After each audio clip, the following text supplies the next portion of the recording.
Assalamualaikum warahmatullahi wabarakatuh. Halo semuanya, perkenalkan nama saya Sastrawardana. Di kesempatan kali ini saya akan membuat video untuk ujian akhir semester mata kuliah sistem operasi. Nah, mata kuliah ini didoseni oleh Bapak Eko Martanto MKom. Nah, untuk pembahasannya yang akan kita bahas pada kesempatan kali ini yaitu CPU scheduling dalam sistem operasi. Jadi, apa sih penjadwalan CPU itu? Penjadwalan CPU adalah proses untuk menentukan proses mana yang akan memiliki CPU untuk dieksekusi saat proses lain sedang ditunda.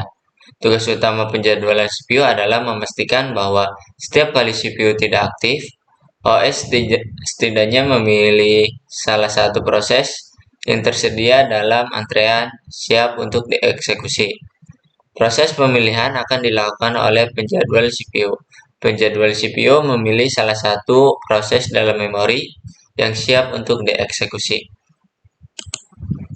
Nah, untuk jenis penjadwalan CPU ada dua, yaitu preemptive dan non-preemptive. Nah, untuk penjabarannya, penjadwalan preemptive. Dalam penjadwalan preemptive, tugas-tugas sebagian besar ditetapkan dengan prioritasnya.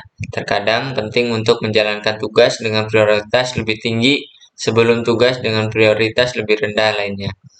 Meskipun tugas dengan prioritas lebih rendah tersebut masih berjalan, tugas dengan prioritas lebih rendah bertahan selama beberapa waktu dan dilanjutkan ketika tugas dengan prioritas lebih tinggi menyelesaikan eksekusinya. Kemudian ada penjadwalan non-preemptive. Dalam metode penjadwalan jenis ini, CPU telah dialokasikan ke suatu proses tertentu. Proses yang membuat CPU tetap sibuk akan melepaskan CPU baik dengan cara mengganti konteks atau mengakhirinya. Ini adalah salah satu-satunya metode yang dapat digunakan untuk berbagai platform perangkat keras. Ini karena metode tidak memerlukan perangkat keras khusus, misalnya pengatur waktu, seperti pada penjadwalan preemptive. Selanjutnya, kapan sih penjadwalan bersifat preemptive atau non-preemptive? Untuk menentukan apakah penjadwalan bersifat preemptive atau non-preemptive, ada 4 parameter yang dapat dipertimbangkan. Yang pertama, suatu proses beralih dari status berjalan menjadi status menunggu. Kedua, proses spesifik beralih dari status berjalan menjadi status siap. Ketiga, proses spesifik beralih dari status menunggu ke status siap.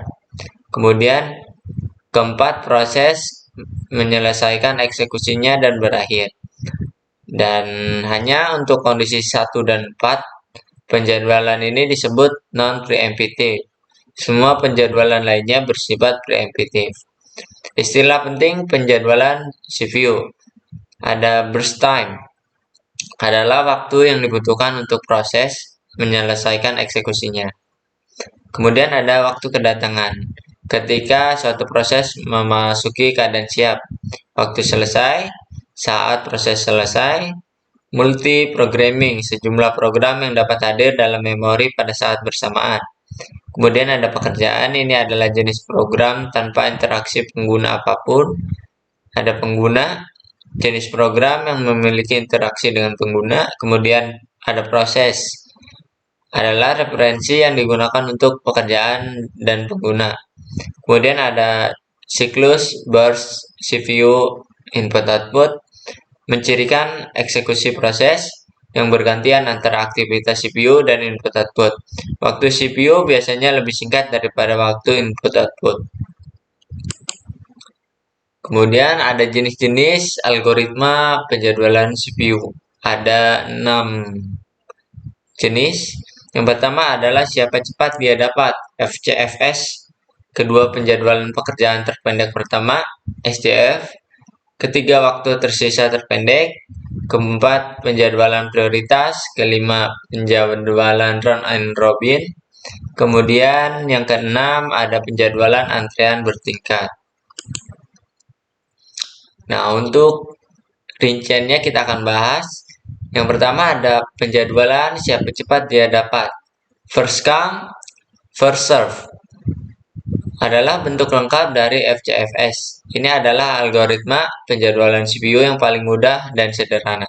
Dalam jenis algoritma ini, proses yang meminta CPU akan mendapatkan alokasi CPU terlebih dahulu. Metode penjadwalan ini dapat dikelola dengan antrian FIFO. Saat proses memasuki antrian siap, PSTB, proses control block, dihubungkan dengan ekor antrian. Jadi saat CPU menjadi bebas, CPU tersebut harus ditetapkan ke proses awal antrian.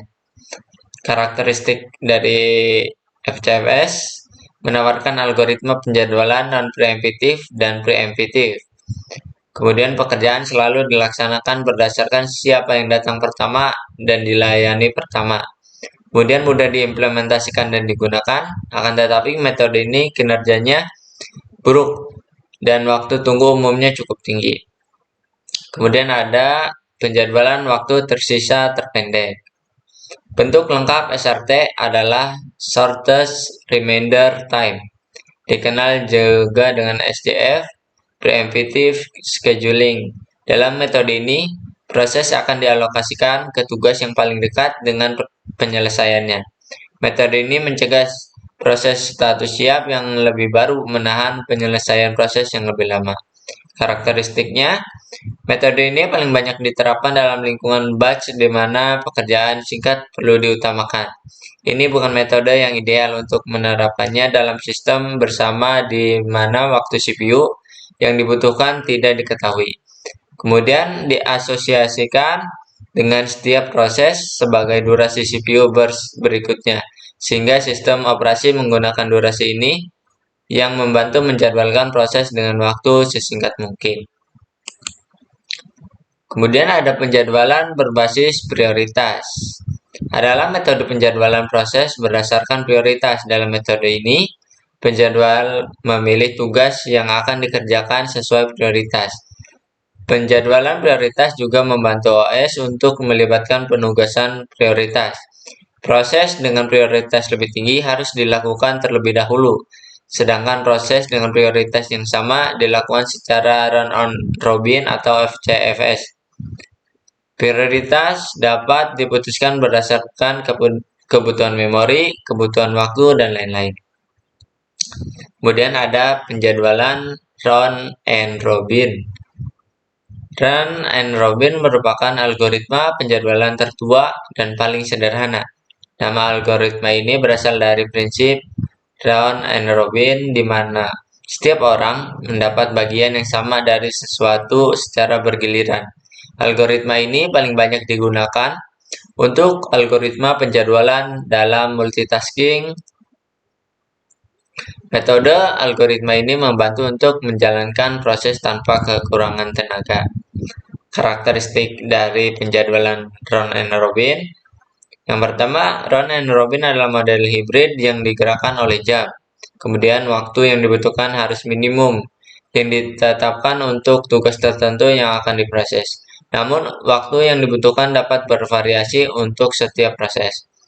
Kemudian ini adalah sistem waktu nyata yang merespon kejadian dalam batas waktu tertentu. Selanjutnya ada pekerjaan terpendek pertama, SCF. Adalah bentuk dari shortest job first, yaitu algoritma penjadwalan di mana proses dengan waktu eksekusi terpendek harus dipilih untuk dieksekusi berikutnya. Metode penjadwalan ini bersifat preemptif atau non-preemptif. Metode ini secara signifikan mengurangi waktu tunggu rata-rata untuk proses lain yang menunggu eksekusi. Karakteristik SJF ini dikaitkan dengan setiap pekerjaan sebagai satuan waktu untuk diselesaikan. Dalam metode ini, ketika CPU tersedia, Proses atau pekerjaan berikutnya dengan waktu penyelesaian terpendek atau akan dieksekusi terlebih dahulu. Diimplementasikan dengan kebijakan non-preemptive. Metode algoritma ini berguna untuk pemrosesan tipe batch, di mana menunggu pekerjaan selesai bukanlah hal yang penting. Ini meningkatkan hasil pekerjaan yang menawarkan pekerjaan yang lebih pendek, yang harus dieksekusi terlebih dahulu, yang sebagian besar memiliki waktu penyelesaian yang lebih pendek. Kemudian yang terakhir ada penjadwalan antrean multi-level.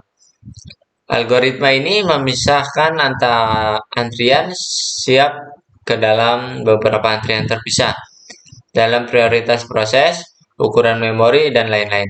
Akan tetapi, ini bukanlah algoritma OS penjadwalan yang independen, karena perlu menggunakan jenis algoritma lain untuk menjadwalkan pekerjaan.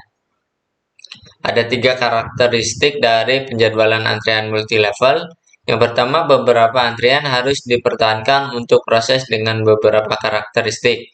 Setiap antrean mungkin memiliki algoritma penjadwalan tersendiri. Kemudian, prioritas diberikan untuk setiap antrian. Dan yang terakhir ada tujuan dari algoritma penjadwalan. Ada 5 poin. Poin pertama, berikan alasan penggunaan algoritma penjadwalan.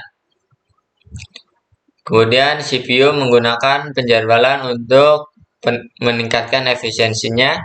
Yang kedua, membantu Anda mengalokasikan sumber daya di antara proses yang bersaing. Kemudian pemanfaatan CPU secara maksimal dapat diperoleh dengan multiprogramming.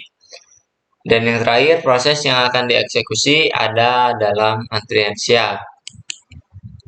Nah, mungkin itu saja teman-teman yang bisa saya sampaikan pada kesempatan kali ini. Kurang lebihnya mohon maaf. Billahi taufiq wal hidayah. Wassalamualaikum warahmatullahi wabarakatuh.